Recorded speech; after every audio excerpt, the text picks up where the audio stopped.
Hello everyone. Tonight we're going to dig into the most awkward dinner conversation you've never had: prehistoric marriage rules.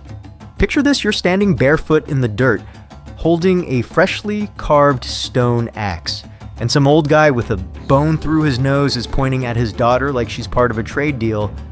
You nod, pretending you understand the rules, but inside you're screaming. Wait, I don't even like her. Welcome to Love Prehistoric Edition. There's no Tinder, no romantic walks under the stars, and absolutely no say in who you end up sharing a fire with. Your worth. It's measured in tools, meat, and occasionally how symmetrical your teeth are. Oh, and funny thing, ever notice how we still trade gifts in relationships today? Flowers, chocolates, fancy dinners. Prehistoric people just went with, here, have my best axe. Maybe we haven't evolved as much as we think. Now, you're standing in a clearing surrounded by huts made of mammoth bones. Two men are arguing over who gets to marry the young woman grinding grain by the fire. One holds out a sharp obsidian blade, the other offers a chunk of salt. The father squints, runs his fingers over the blade, and nods. It's a deal. Congratulations, you just watched a human life get swapped for a rock. Historians are still debating whether these marriage trades were more about survival or forming political alliances.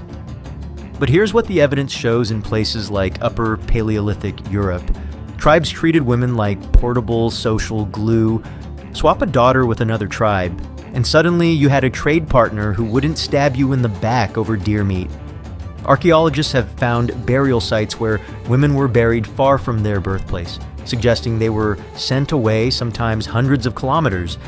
Imagine being shipped off to a strange land just because your father wanted a better spear tip. And yes, you're probably wondering if anyone liked the system. Well, some girls apparently did. There are rock carvings of couples holding hands, proof that not every prehistoric marriage was doom and gloom. But don't get too sentimental. These trades were practical first, romantic second. The oldest recorded bride gift isn't jewelry or clothes, it's a pile of animal teeth, literally strings of reindeer teeth. Anthropologists think they were both decorative and proof of hunting skill. So if you couldn't bring home teeth, no wife for you. Now imagine you're standing there, holding your best hunting knife, praying it's shiny enough to get you a bride. The father inspects it like he's at a flea market, grunts, and says, "Fine, she's yours." Romantic. Right. But here's the kicker sometimes. These trades didn't even involve asking the woman. She might still be grinding grain, completely unaware she's been swapped like a spare tool. And yet, everyone's okay with it because it keeps peace between tribes. You sigh, looking at the newly traded girl walking toward her future husband's hut. She doesn't cry, doesn't smile, just glances back once at her family. It's quiet acceptance. The same look you give when you know there's no escape. And just when you think that's weird enough, an elder nudges you and whispers, "Better get used to it next season. It might be your turn to trade." You wake up to shouting, not the cheerful good morning type, more like the sound of a brawl. You duck under a hanging rack of smoked fish just in time to see two men wrestling in the dirt. And here's the twist: they're not fighting over food or territory, they're fighting over a bride. And you think, okay, this is just caveman nonsense, but no, this is courtship. Welcome to prehistoric dating, where kidnapping wasn't just allowed, it was practically a love language. One man finally slams the other to the ground, spits, and yells something that roughly translates to, "She's mine now." The loser limps away, muttering curses you can't understand, and nobody steps in to help. In fact, half the village is watching like it's free entertainment. A few even cheer. You lean over to a woman sitting beside you, whispering, "So, that's it." He just drags her away. She shrugs, completely unfazed. Everyone is still debating whether wife stealing was really this violent or if it was more of a ritualized show. Some think women were in on it, pretending to resist so their fathers wouldn't lose face. Others argue, nope, it was as brutal as it looked, basically legal kidnapping. Archaeological evidence has revealed healed fractures in female skeletons, particularly around forearms, classic blocking blows injuries. And there's an ancient engraving from Central Asia that literally shows a man hauling a struggling woman by her hair. Classy. Right. But here's where it gets weird. In some tribes, this wasn't just about grabbing any woman. You couldn't steal a wife from your own group. Nope. You had to raid a neighboring tribe. Why? Because stealing a woman was like stealing an alliance. Marrying her meant you were now family. And killing you would break some unspoken tribal code. Smart politics, terrible romance. Odd fact of the day, in one Siberian tribe, men smeared themselves with animal fat before a kidnapping raid, not for intimidation, but so if anyone grabbed them, they'd slip right out of their hands. Imagine someone oiled up like a wrestling pig, running into the night with a bride over his shoulder. You glance at the winner, who's now leading the new bride away. She looks surprisingly calm, like this is just a Tuesday for her. And maybe it is. Anthropologists think some women actually preferred this method. It meant a strong man wanted you badly enough to fight for you. Plus, if he lost, you got to laugh at him later. But don't get too dreamy about it. You overhear one elder say, if he can't keep her from running back home, she's not his wife. That's right if she escaped. It didn't count. So some men literally tied their wives to a post for the first few days. Romance, prehistoric style. You're about to gag when a young man next to you nudges you and smirks. You'll get your turn soon, he says. Hope you're fast. Great. As if trading stone tools wasn't bad enough. Now you're expected to sprint across enemy territory, steal a stranger, and hope she doesn't claw your eyes out on the way back. And yet, watching the crowd cheer, you realize this isn't just savagery, it's a performance. Everyone's laughing, shouting, tossing bets on who'll win. Even the bride's family looks more amused than angry. You mutter under your breath, if this is love, I'm staying single. But in this world, staying single isn't really an option. Remember the animal teeth necklaces from earlier? Well, if you don't have enough of those to buy a bride, this is your only shot. Either fight for her or get used to sleeping alone by the fire forever. The next morning, you're sitting by the fire, gnawing on a half-burnt piece of meat, when you hear hushed voices behind you. Two girls are giggling, whispering something that makes one of them cover her face in mock horror. You catch only a few words, but it's enough, same cave, forbidden. You turn around, raising an eyebrow, and the older woman tending the fire gives you a look that says, don't even think about it. Welcome to another prehistoric marriage rule, no marrying anyone from your own fire circle. And here's the kicker. It doesn't matter if you're hopelessly in love with that person. If you grew up by the same hearth, ate from the same stew, or even shared a mammoth hide blanket as kids, you're out of luck. Historians are still debating whether this was strictly for avoiding inbreeding or if it was a way to force tribes to build wider alliances. Either way, love didn't get a vote. Archaeological evidence for this burial DNA studies. Scientists comparing skeletons from the same settlement have found remarkably little genetic overlap, meaning people were being shipped out for marriage like Amazon packages. And not just occasionally, it was the rule. You watch as a young man sneaks a glance at a girl across the fire. She smiles just for a second, then quickly looks away when an elder scowls at them. Poor guy. You can feel the tension in the air, the way two magnets almost touch but can't. Odd fact, there's a theory that this exogamy rule may have started because of fire sharing itself. In some tribes, anyone who ate from your pot was considered family, even if you weren't related by blood. So yes, one shared bowl of stew could kill your romantic chances forever. You whisper to the old woman next to you. What happens if they sneak off anyway? She snorts. They won't. Not if they like their teeth. And she isn't kidding. Punishments for breaking this rule ranged from public shaming to getting tossed out of the group, entirely basically a death sentence in a world full of wolves and angry bears. Still, humans being humans, Some people tried. There are cave paintings in southern France showing pairs of figures standing apart from the group, almost hidden in the background. Archaeologists think they might be secret lovers. You imagine them sneaking into the woods at night, risking everything for a stolen kiss. But here's the sad part. Most of them probably didn't make it.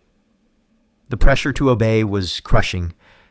You glance again at the young couple across the fire, their shoulders stiff with the effort of pretending not to care. And it's not just about love. The elders keep careful track of who goes where. A young woman who reaches marrying age is quickly sent off to another tribe, sometimes while she's still a teenager. You overhear an elder grumbling. Keep the blood clean. Keep the peace strong. You feel a pang of sympathy and maybe frustration. Seriously, I can't even flirt with the girl next to me, but that's the rule. Your potential wife might be living in a hut 3 valleys away, and you'll only meet her when some elder decides it's time to swap daughters like cattle. A hunter sitting nearby leans over and says, "Don't worry. You'll find someone, maybe even someone with all her teeth." He grins, showing a mouth full of gaps. You can't help but laugh, even though you know he's dead serious. So you sit back, chewing your overcooked meat, watching the fire crackle. Somewhere in the darkness, another group is already preparing to trade daughters with your tribe. Maybe your future wife is staring at her own fire right now, wondering the same thing. Who will they give me to... You wake up to the smell of smoke and cooked meat. Not unusual for mornings out here, except this time the fire circle feels different. Men are sitting closer, leaning in like they're about to discuss something important. You slide in beside them, pretending you belong, and that's when you hear it. Who gets her tonight? You nearly choke on your own spit. Wait, what? Welcome to the wonderful world of wife-sharing prehistoric edition? And no, this isn't some secret love affair, it's official business. Sharing wives was considered a tool for diplomacy, an ancient way to say, we're friends now. Let's not kill each other over mammoth hunting rights. The man who spoke gestures casually toward a woman tending the stew. She doesn't flinch. Doesn't even look up. This isn't a scandal, it's routine. In some tribes, wife sharing was less about lust and more about politics. Share your wife with an ally, and suddenly, you've got a brother in arms. Or at least someone who won't stab you in the back next time you're out hunting. Historians are still debating whether women had any say in this. Some think they agreed as part of tribal obligations. Others argue they were simply told where to go. Either way, it's not exactly candlelight and roses. Archaeological clue. In certain Arctic burial sites, men are buried with objects belonging to other men's wives' necklaces, beads, carved charms. Some anthropologists interpret this as proof of wife-sharing agreements, almost like leaving behind receipts for borrowed property. You watch as an elder scratches lines into the dirt, marking which alliances are strongest. It's like prehistoric chess, except the pawns are human beings. The men discuss it as calmly as trading goats. One says, "Let him have her this season. His brother gave us that reindeer herd." And here's a weird fact to break your brain in some South American tribes. There was even a belief that a child could have multiple fathers. The logic, each man who shared the wife contributed part of the baby's soul. More fathers meant a stronger, healthier child. You glance at the woman stirring stew. Her face is unreadable, but you can't help wondering what she thinks. Is she resigned, angry, or maybe she's playing her own game? Using this rule to her advantage, anthropologists have found evidence that some women use these exchanges to secure better resources for their children, deliberately choosing to spend time with better hunters. A young man sitting next to you leans in, grinning. "Don't look so shocked," he says. "It's better than fighting. And hey, sometimes they even send their wives to us as gifts." You roll your eyes, but you can't deny the logic. Fewer wars, more food security still. It's a strange way to keep peace. Funny thing, one hunter nearby sighs and mutters, "At least she doesn't snore." The others laugh, and for a second, you almost forget how absurd this is. Still, As you sit there, you can't shake the discomfort. You think back to the secret lovers from yesterday, the ones who weren't allowed to marry. Now you're staring at a system where love doesn't even pretend to matter. Everything is about strategy, survival, and alliances. You poke the fire with a stick, trying to look casual. The elder notices you watching and smirks. "Don't worry," he says. "You'll get your turn when the time is right." You force a laugh, but inside, you're screaming. What if I don't want my turn? Remember the starry-eyed kidnappings? At least those had passion, however misguided. This is cold, calculated, and everyone treats it like discussing hunting schedules. The woman finally glances up, meeting your eyes for just a moment. It's the first flicker of rebellion you've seen all morning. But then she lowers her gaze, ladles stew into a bowl, and hands it to the man across from her as if nothing happened. You take a bite of your own stew, suddenly aware of how bitter it tastes. By now, you've accepted that love in prehistoric times is as messy as mammoth guts. But today, things get even weirder. You're sitting cross-legged near a group of men, bartering loudly over a young woman who stands silently by a pile of furs. It looks like a market stall, except instead of trading fish or tools, they're haggling over her. One man holds up a string of polished animal teeth, flashing it like it's the hottest jewelry trend of the season. Another shows off his arm, covered in deep, crisscrossing scars. The third steps forward dramatically, holding what looks like a human skull, polished smooth like a river stone. You can't help muttering, "What is this? Some kind of prehistoric auction?" And in a way, it is. Bride prices were serious business and not just symbolic. The bigger your offer, the more respect you got not only from the bride's family, but from everyone else in the tribe. Historians are still debating whether these prices were meant as payment for the woman herself or as compensation to her family for losing a good worker. Either way, you're not walking out of here with a wife unless you're willing to give up your best treasures. Archaeological evidence backs it up. Graves from the Upper Paleolithic often contain women buried with strings of reindeer teeth, ivory beads, or even entire sets of hunting gear. These weren't random gifts, they were bride prices, worn with pride long after marriage. The scars? Though that's new to you. But apparently, in some tribes, scars were proof of endurance and courage, basically saying, "Look, I'm tough enough to keep your daughter safe." Some men even cut themselves deliberately before negotiations just to show off fresh wounds. And the skull. That's the odd fact of the day. In a few regions, a polished skull sometimes of an ancestor. Sometimes, not was considered the ultimate bride price. It meant you respected the spirits and had powerful connections to the afterlife. Romantic. Absolutely not. But effective. You watch as the woman's father examines each offer like a jeweler inspecting diamonds. He lifts the string of teeth, nods approvingly, then runs his fingers over the scarred arm. Finally, he takes the skull, weighing it in both hands. After a long pause, he grunts and points to the man with the teeth. The others look disappointed, but nobody argues. The chosen man beams, strutting like he just won the lottery. The woman. She stays expressionless, adjusting the fur draped over her shoulders as if this was inevitable. You lean over to the hunter next to you and whisper, "What if she doesn't like him?" The hunter snorts, "Doesn't matter. He paid."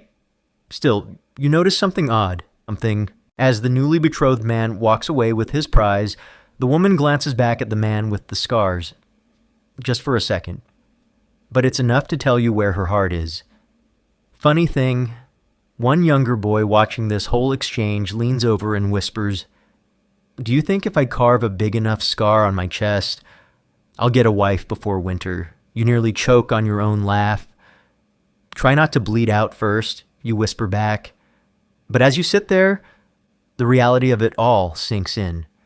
You're in a world where love takes a backseat to trade goods, where your romantic worth might be measured in something as ridiculous as animal teeth And yet, part of you understands.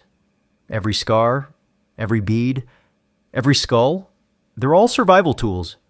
Marrying well isn't just about having someone to warm your mammoth skin bedroll. It's about forming alliances, securing food, and making sure your children don't starve when winter comes. You glance at your own hands, empty of scars or shiny teeth, and sigh. Great. You mutter under your breath. Guess I'm staying single forever. You're starting to think prehistoric marriage can't possibly get stranger until you stumble into what looks suspiciously like a breakup scene. A young couple is sitting by the fire, not touching, not even looking at each other.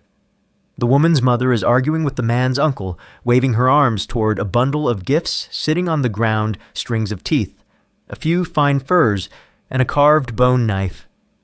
After a few tense words, the uncle shrugs, picks up the gifts, and hands them back to her. The crowd murmurs, and just like that, the couple stands, steps apart, and walks away in opposite directions. Congratulations. You've just witnessed a prehistoric return policy. Yep, trial marriages were a thing. Some tribes let couples live together for a season or two before deciding if they actually liked each other.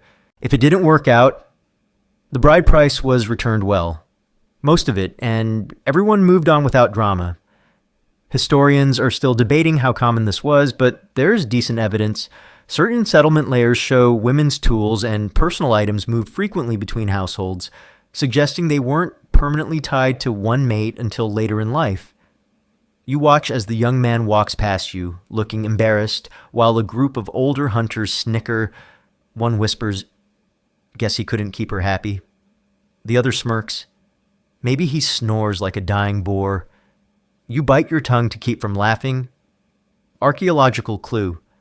Some burial sites contain women buried with items from 2 or 3 different men, suggesting they had more than one husband in their lifetime, possibly through these trial marriages. It wasn't about romance. It was about practicality. If a man couldn't provide enough food or protection, why stay stuck with him forever? Odd fact, in some tribes, a woman could even test multiple men before choosing her favorite. One Siberian myth talks about a woman who tried 3 brothers, finally settling on the one with the best hunting dogs. You turn to the old woman sitting beside you? So, no punishment for changing your mind. She shrugs. Why would there be better to send her back than have her starve because he's useless? Makes sense. One of the younger men watching the breakup sighs dramatically and mutters, "Lucky guy. At least he gets his furs back." The others laugh, and you can't help joining in. As the crowd disperses, the young woman walks toward another hut, adjusting her hair, looking anything but sad. You catch her stealing a glance at a hunter skinning a deer by the river. So much for heartbreak, she's already eyeing husband number 2. And here's the real kicker, some trial marriages had an actual time limit, like a seasonal contract. If you didn't renew it before the first snow or after the spring migration, that was it. Back to your family you went. No hard feelings. You think about this for a while, poking the fire with a stick. Compared to the stone tool trades and forced wife sharing, this almost feels modern. A little freedom, a little choice, at least for some people. But don't get too comfortable. The old woman notices your thoughtful face and snorts, enjoying the idea. Are you careful? Some men don't get a second chance. You smile awkwardly, glancing at the couple now standing apart like strangers. Trial marriage might sound better than being traded for teeth, but it's still a gamble. Fail once, and your reputation might follow you forever. The night air is colder than usual, and you're sitting close to the fire when an elder begins a story, one you quickly realize isn't just for entertainment. Across the flames, a widow sits silently, her face lit by the flicker of firelight. Everyone keeps glancing at her, and you can feel the weight of expectation pressing down like a mammoth's foot. The elder finally gestures toward her and says, "It's time." You watch as the widow stands, stiff and slow, moving toward the younger brother of her dead husband. He looks just as unhappy as she does, but neither of them argues. Because here's the rule: widows don't stay single. Ever. Historians are still debating whether this levirate marriage, where a widow marries her husband's brother, was meant to protect her or just to keep property and alliances within the family. Either way, choice wasn't really part of the equation. In several Neolithic cemeteries, widows were buried beside men genetically unrelated to them, but closely related to their late husbands. That suggests remarriage within the same family was enforced, not optional. You glance at the widow's face. Her expression is unreadable, but you notice her hands twitching slightly as she adjusts her fur wrap. The younger brother tries to smile at her, but it's more of a grimace. Odd fact of the night: some tribes believed failing to remarry a widow angered the dead man's spirit. His ghost was thought to wander around camp, cursing crops, scaring animals away, and according to one particularly dramatic myth, throwing rocks at anyone who disobeyed. The elder continues, chanting something low and rhythmic, a kind of blessing or maybe a warning to the dead husband not to get jealous. You whisper to the old woman sitting next to you, "What if she doesn't want him?" She shrugs. "Doesn't matter. Spirits get angry if she stays alone. No one wants bad luck." The widow finally sits beside her new husband, and the crowd lets out a soft murmur, relief mixed with discomfort. The whole thing feels less like a wedding and more like a ritual to keep ghosts happy. But here's the strange twist in some cases. This worked out for women. Anthropologists say widows sometimes use these rules to secure better treatment, choosing brothers who were better hunters or kinder than their dead husbands. Still, it wasn't exactly a romantic fairy tale. A hunter sitting nearby leans over and mutters, "At least she knows him." Better than being traded to strangers again. You can't help but smirk. Yeah, nothing says romance like, "Hey, I used to be married to your brother." The younger kids laugh at your joke, but the elders glare. Clearly, this isn't funny to them, it's survival. You watch as the widow's new husband awkwardly hands her a carved bone cup filled with fermented berry drink. She takes it, sips, and stares into the fire. No words, no smiles, just quiet acceptance. And you realize, sitting there with smoke stinging your eyes, that marriage here has never really been about love. It's about keeping peace with the living, feeding the tribe, and even keeping the dead satisfied. Remember the trial marriages with a return policy. Those look downright romantic compared to this. At least you had a choice back then. Here, you're not just marrying for the tribe, you're marrying to keep an invisible ghost from ruining your life. As the fire crackles, you take a deep breath and glance around at the people sitting in a circle, their faces serious, almost grim. You wonder how many of them are happy with who they're sitting next to tonight, or if they're all just quietly following the same ancient rules, waiting for the spirits to leave them alone. You lean back, watching the fire burn lower, and for the first time all night, you let yourself relax. The widow and her new husband have disappeared into the shadows. The elders are quietly talking over the last scraps of meat, and the younger hunters are laughing about who's going to get traded away next season.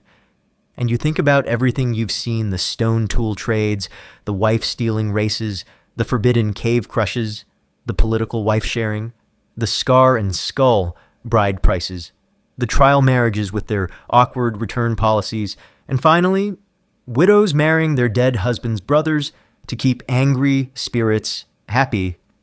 It's strange, but in a way it makes sense. Love, romance, butterflies in your stomach, those are luxuries. Here, marriage is survival. Every rule, no matter how bizarre, is about making sure the tribe stays fed, keeps the peace, and doesn't anger the spirits. But sitting here, staring at the firelight flickering on rough stone walls, you can't help feeling grateful for modern life. No one is going to swap you for a string of reindeer teeth. No one's going to drag you across a field as a form of flirting. And if you break up with someone, you don't have to return the gifts like you're processing a refund. You glance at your own hands, soft and unscarred, and laugh quietly to yourself. Today, you can choose who you love or choose no one at all. You can argue, say no, even swipe left if you feel like it. No ghosts throwing rocks at your house. No elders scowling because you didn't marry your brother-in-law. So yeah, marriage today might still be messy, but at least it's your mess. You stretch, smile at the thought of your own comfortable bed waiting at home, and whisper to the fire, "Thanks, ancestors. But I'll stick with my way of doing things."